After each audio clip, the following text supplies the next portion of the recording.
दोस्तों, आज आपको सुना जाए बुआ की लड़की से प्यार, इस कहानी को जरूर सुनिए।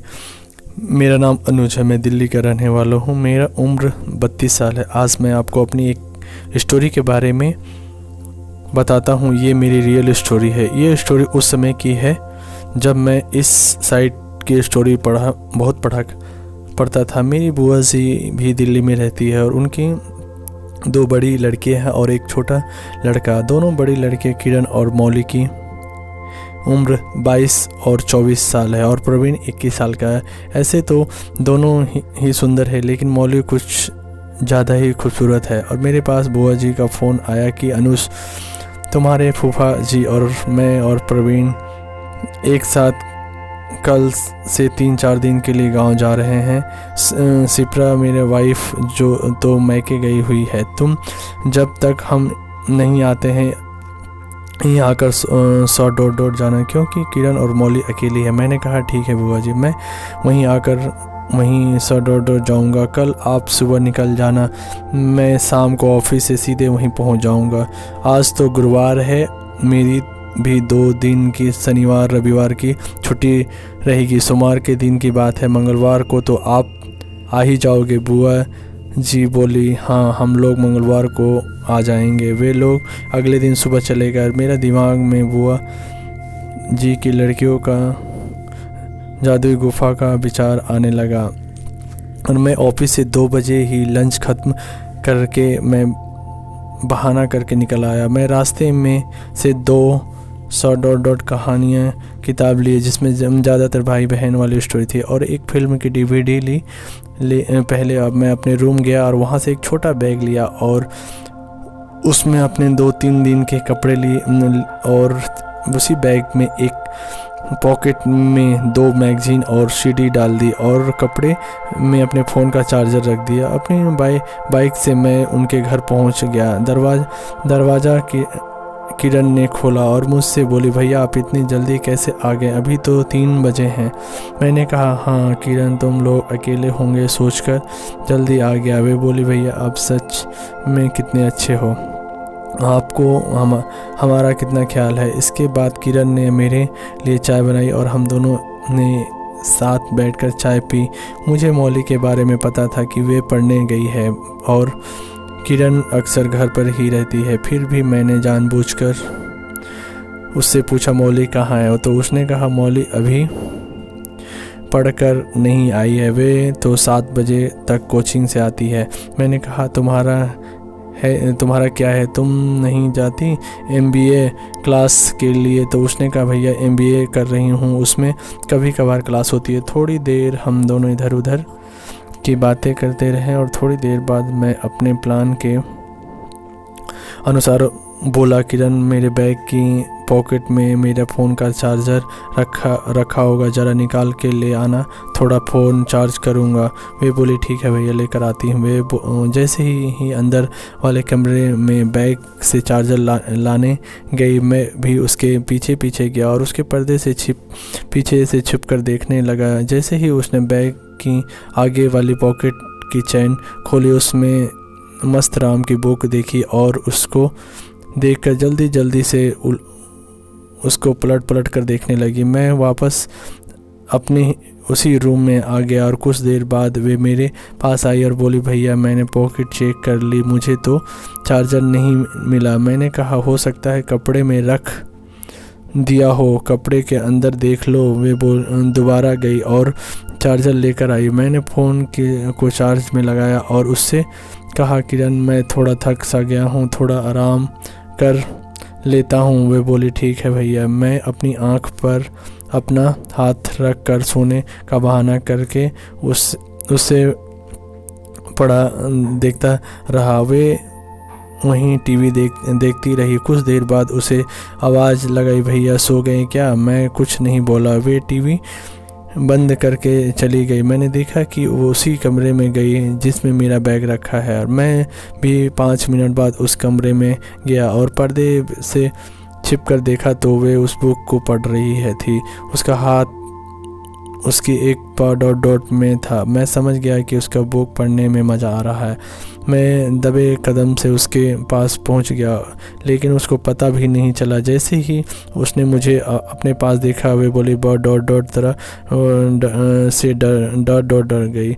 मुझे ऐसा लगा जैसे उसको 440 वोल्ट का करंट का झटका लगा हो। मैंने कहा क्या पढ़ रही हो किरण? उसने कहा भैया कुछ नहीं। मैंने कहा फिर डॉट डॉट डॉट क्यों गई थी, दिखाओ क्या? उसने डरते हुए उस बुक मुझे दी और कहा आपके बैग में निकली थी।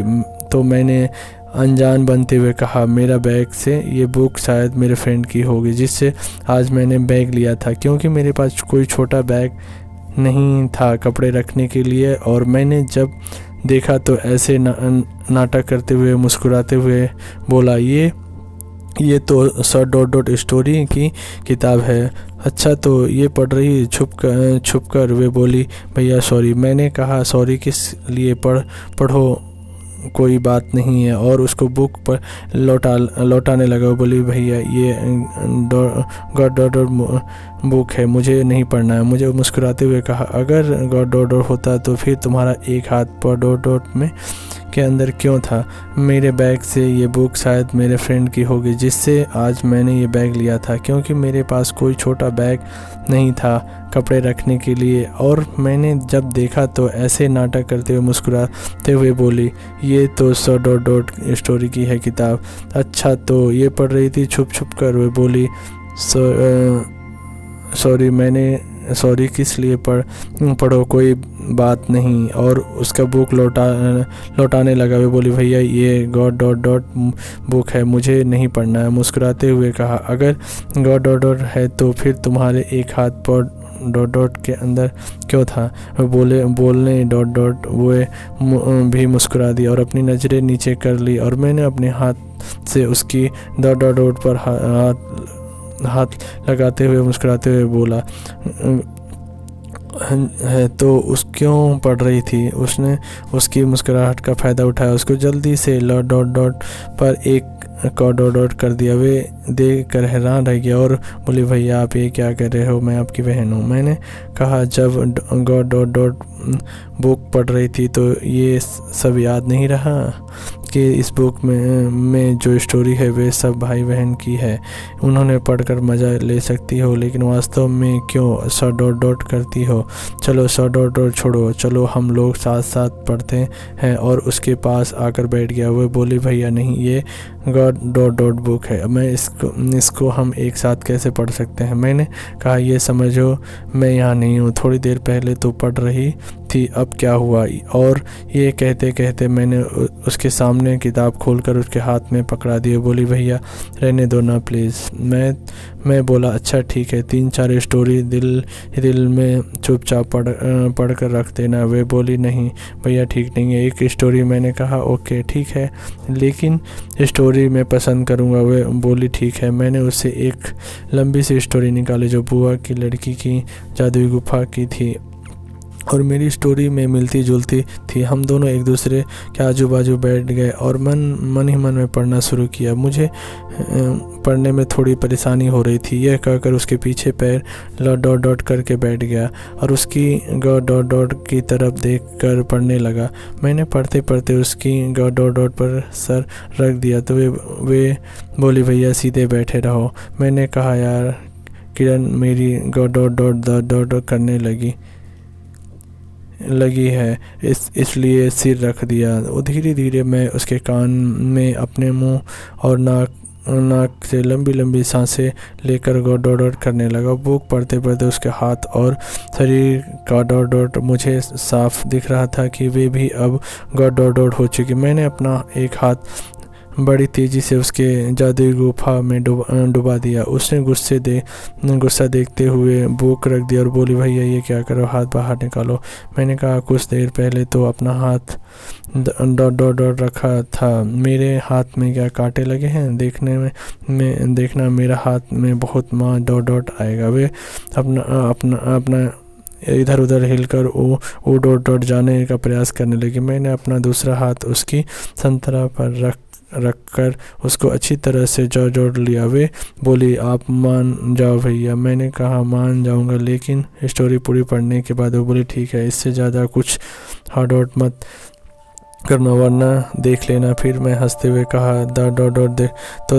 देख ही लूँगा। वो बोली भैया आप बहुत डॉट हो, आपको बारे में मैंने कभी ऐसा नहीं सोचा। और तभी मैंने आपका साथ उसकी डॉट से बाहर निकाल कर उसके पीछे से डॉट कर एक झड़ो अपनी लेफ्ट साइड दिया, जिससे मैं उसकी डॉट पर डॉट गया। अब वे मेरे नौ डॉट थी और मैं उसके डॉट को दोनों संतरों को डॉट हुए। मेरे किरण को कहा, किरण तुम बहुत सुंदर हो, मैं आज तुमको जी भर कर प्यार करना चाहता हूँ। उसका मन भी कर रहा था, लेकिन वे 100 डॉट बोल नहीं पा रही थी, इसलिए वो बोली ठीक है भैया, लेकिन ऊपर से करना डॉट मत डॉट वरना मैं डॉट हो जाऊंगी। मैंने कहा मैं तुमको डॉट नहीं होने दूंगा, मैं डॉट से कर लूँगा। वे बोली अभी रहने दो, मौली का आने का टाइम भी हो रहा है, शाम का खाना भी बनाना है, रात को करेंगे। मैं बोलकर ठीक है और हम दोनों खड़े हो गए और शाम को खाना की तैयारी करती हुई मौली 30 से 40 मिनट बाद आई, लेकिन मैं तब तक उसके पीछे गया। उसको कभी डॉट करता, कभी उसकी उभारों को डॉट और उसको डॉट हाथ डॉट, और वे उसका जवाब मुस्कुरा कर दे देती। वे जादुई गुफा में पानी डुबाने के लिए तैयार थी। मौली जब घर आई तो उसने मुझे नमस्ते भैया बोला। मैंने उसके नमस्ते कहा। मैं देख कर बिल्कुल डॉट रह गया। वे गजब की सुंदर हो गई थी, 21 साल की जो हो गई थी। मेरे दिल को उसको देख कर डॉट लगा। मैं सोचा कि डॉट किरण के साथ साथ इसकी भी डॉट जाए तो मज़ा आएगा। मौली मुझे देखकर बोली भैया क्या सोचने में लग गए। उसके संतरे की तरफ देखकर बोला ही दिया, मौली तुम तो काफ़ी बड़ी हो गई हो और पहले से काफ़ी सुंदर। वे मुस्कुराते हुए बोली भैया आप काफ़ी दिनों बाद हमसे मिले हो, शायद इसलिए आप को ऐसा लग रहा है। किरण और मौली दोनों डॉट में एक ही डॉट पर उन्होंने कहा भैया आप इसी कमरे में 100 डॉट चाहते हो तो इसे एक चारपाई डाल दूं या दूसरे कमरे में डॉट पर सो जाओ। मैं तो अलग कमरे में 100 डॉट चाहता हूँ, इसलिए मैंने कहा नहीं मैं दूसरे कमरे में 100 डॉट जाऊँगा। और मैं किरण को अब उस कमरे में आने को ही डॉट करके दूसरे कमरे में चला गया। किरण मौली को सोने के बाद के 10 बजे मेरे पास आई। उसकी डॉट उसकी झुकी हुई थी, चेहरा 100 डॉट के लाल हो रहा था, लेकिन वे आज मज़ा डॉट चाहती थी। और मैं बेड से उठा, उसके पास जाकर उसको डॉट में वह डॉट लिया और वह उसको डॉट पर डॉट दिया। मैंने उसके चेहरे पर अपने होठों से डॉट किया और बारिश सी कर दी। उसने जवाब में मुझे 3 से 4 डॉट की। वे अभी भी वे सर डॉट रही थी और मैंने रूम की लाइट बंद की और नाइट लैंप ऑन किया। मैंने पहले उसकी टी शर्ट डॉट, उसके बाद उसकी डॉट, अब वे सिर्फ डॉट में थी। गुलाबी डॉट उसके 36 की साइज 15 9 डॉट को बेताब हो रही थी। मैंने उसकी डॉट को भी उसका 9 डॉट हाथ डॉट कर खोल दिया। उसकी बाहर बड़ी मस्त थी। मैंने पहले उसको डॉट किया और फिर धीरे धीरे से कभी उसको 100 डॉट और कभी उसको 14 डॉट में कुछ मिनट तक सिर्फ उसकी बाहरों को प्यार करता रहा। उसके बाद मैंने उसकी डॉट भी डॉट दी और उसने शाम को ही अपना साफ किया था। एकदम 4 डॉट होकर आई और वे जादुई गुफा में पानी डुबाने के लिए। मैंने उससे पूछा ही लिया, किरण दोपहर में तो 4 डॉट नहीं थी तुम्हारी, ये कब 4 डॉट की? तो वे बोली भैया शाम को खाना बनाने के बाद।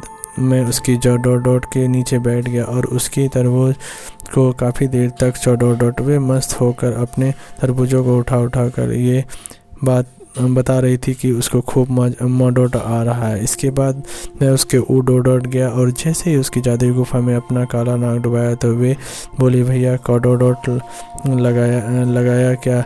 मैं बोला नहीं, तो वे बोली भैया कुछ गोडोट